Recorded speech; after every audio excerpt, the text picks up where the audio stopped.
never forget, it's always okay to pause, rewind, and replay as many times as needed. What I'm going to do next is I'm going to draw the trapezoidal upper body over here one more time. And I'm going to turn this into a female torso, all right? And then we're going to talk about the interior surface anatomy of a male torso and a female torso, all right? All right, green means go. I'm going to come on in and lightly sketch in a trapezoid with a weaker angle coming in towards the hips. Remember, we're trying to avoid this guy right here, right? We want gently angled lines going towards the top of the pelvis. I'm going to come in and use my 6H to gently sketch in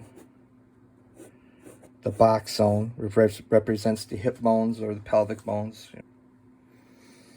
The presence of the other parts. I'm not drawing the whole figure again. I'm just drawing, I'm going to let this line fade out. I'm going to draw part of the upper legs, part of the upper arms, and then in the center here, a little bit lower, below the collar, the shoulder bones, is going to be the neck bone coming up.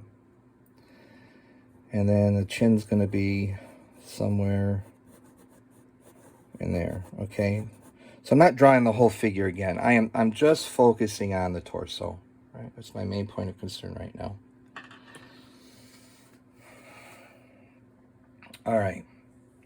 So I'm going to modify this figure a little bit. Since I am going to have a male figure here and a female figure there, I'm going to come on in and I'm going to erase the side of the abdomen here. And I'm going to make this side a reflection of that side where, you know, it's sort of coming almost straight down. And then we've got the hip there. Now for the female form, again, we need to find the halfway point. All right, so this is half of the trapezoid there. Again, make that mark very light. The sides are going to come in, and the hips are going to come out with a little bit more swing to them, right? A little bit more swing.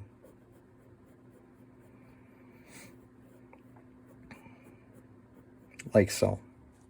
All right, so if you compare the woman's hips to the man's hips, you should see a difference, right? You should see a difference.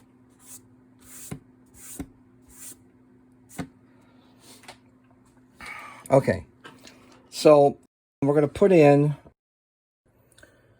the shoulder bones on both. Oh, you know what? I got to do this. Bring in the side of the neck. I want to make sure you can track this easily. Bring in the sides of the neck. Here's the curving of the neck. And I'm going to come up a short distance here, and here's her shoulder muscles coming out to the widest point of her shoulders. Okay. Now I can work back and forth between the two torsos, okay, with the interior anatomy. So right here, just below the neck, bottom of the neck, there's going to be kind of a dip of the bones, and they come out upward towards the shoulder like so. Don't draw this too hard, you know, draw it lightly. Same thing for her. A little dip a short ways down from the bottom of the neck, and it angles towards the shoulders. And then we're going to have a hint, the pectoral muscles for the male's chest. We're going to come down about 2/3 of the distance between here and here, where the halfway measurement is. So from here to here, 2/3 of the way down, we're going to show the seam of where the pectoral muscles meet. And then they curve out. They kind of flatten at the bottom, and then they angle up towards the armpit. Okay, they angle up towards the armpit. Same thing for the other side here. Kind of flattens out for a short distance, and then it comes up and disappears and fades out into the armpit. Now, women do have pecs. They do. The issue is that the breast tissue covers up a good deal of the pectoral muscles. So we're not really gonna draw the pecs right now for the female form. Okay. Our next step is we're going to indicate the rib cage. All right. So remember that halfway measurement we made, right, for a trapezoid that was halfway down. Well, what we're going to do is that's going to be the top of the bell of the rib cage, and we're going to draw a shallow top of the bell, and it's going to come down. It's going to fade out pretty rapidly as it curves out, like so. And the same is true for the female form. The top of her bell is the halfway measurement. It's going to come down, and it's going to fade out.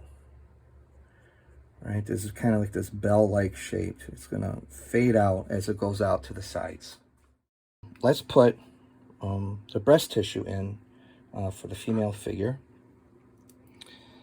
Now, on the mannequin of the female form, we can see how the breast tissue is set up here. And so we're going to come up a short distance from the top of the bell for the rib cage. Come up a short distance, come off to the side. I'm going to draw this very lightly as a circle, all right?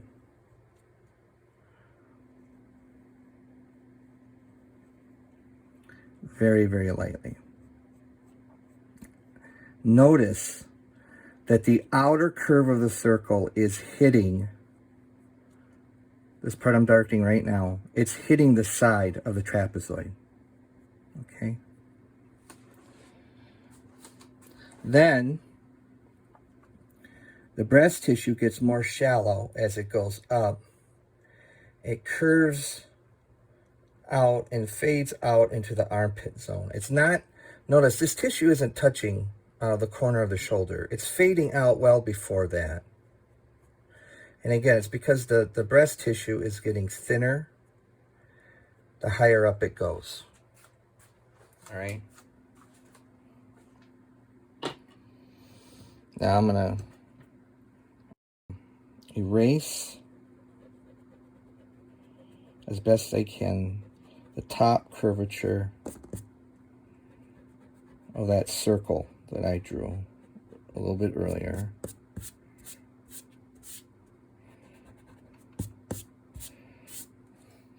All right, now we're going to put in the abdominal muscles.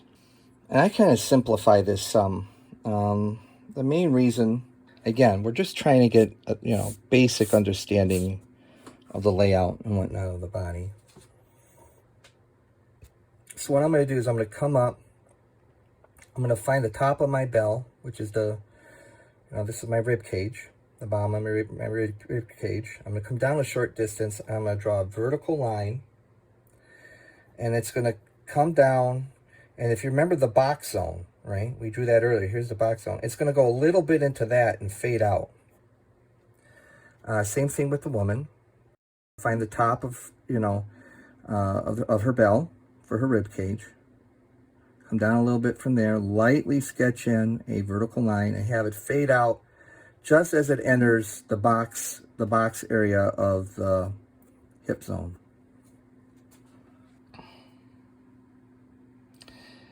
So to help, clarify this, I'm going to erase the top of the hips here and there as best I can. Remember, I'm using color pencil So color pencils, because they got wax in them, can be pretty challenging to erase, but I'm just going to try and at least lighten those lines so it's less confusing for all of you.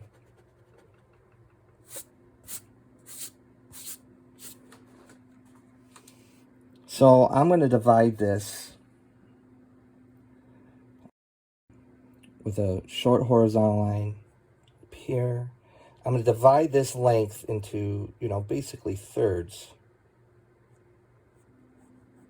See? First third, second third, third third. Okay. And notice the size of the horizontals. This one is not as wide as the one that's below it.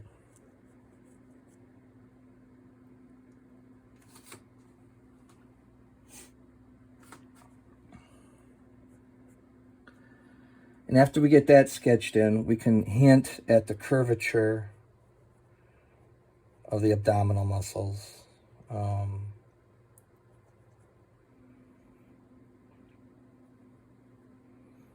Just little curves that he said. I like to start at the bottom and bring it up. It starts narrower and it broadens as it goes up. And again, this is someone who's very, very fit, right? Right? As you can see, someone's abdominal muscles, they are working out like a beast. A lot of hard work to have abdominal muscles like that, right? But we're practicing it so that we kind of understand the basic anatomy that's there, all right? All right, so now that we're in this region, we're going to come on in and we're going to hint at where the upper thigh merges with the pelvic bones, like that.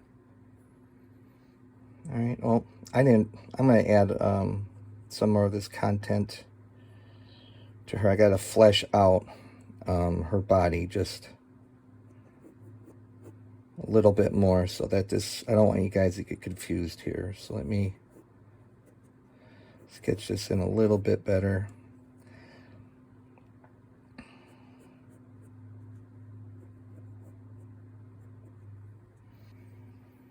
And there you go.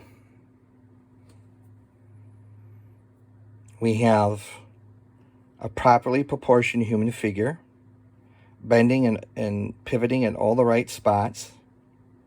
They look like they're standing.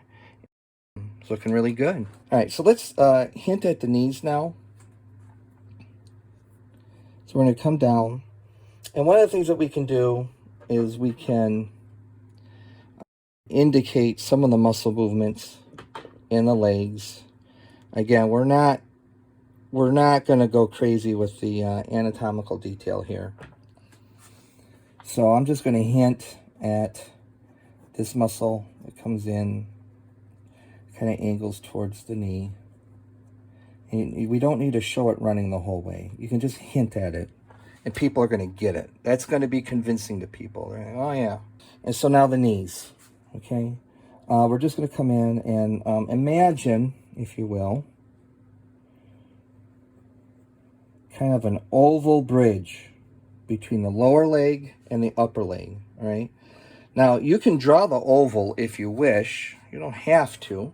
If you can imagine this in your head, you can draw the knee without having to draw the whole oval, and you can save yourself some time by not having to erase so much. But here we go. I'm just going to hint now. So now watch. I'm not going to draw the oval here, but it is in my brain. And I'm going to hint at the bony bridge between the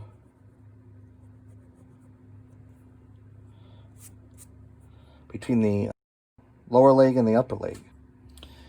And then, if you look at this strong shadow, we have a bone, right? The shin bone, quite prominent. And it's got this shadowy stress mark, right? For where the bone emerges from the muscle in that area.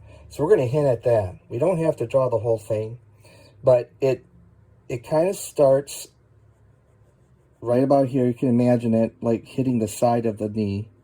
You can just hint at it. Again, just let it fade in and fade out. And the lines don't have to be the exact same length for both legs either. People are going to get that. They're going to go, whoa, this person's really thinking hard about drawing a human body properly, right? Terrific. That looks really awesome, right? Looks really, really awesome. Let's get the drawing mannequin set up. Over here, we can do some comparison. I hope this has been very helpful for you. This system, I guarantee you that if you practice drawing this like 5 times, we're going to be able to knock out a human body very quickly, far more rapidly, and a lot easier than having to count out and measure out heads, which is the classic way that they teach in the drawing books and in a lot of online videos and at the universities. The trapezoid method is much, much faster. I'm proud of your efforts. Don't forget to subscribe, like, and click to be notified whenever there's new content added to the channel. Keep up your great efforts. They will pay off with praiseworthy growth. Until next time.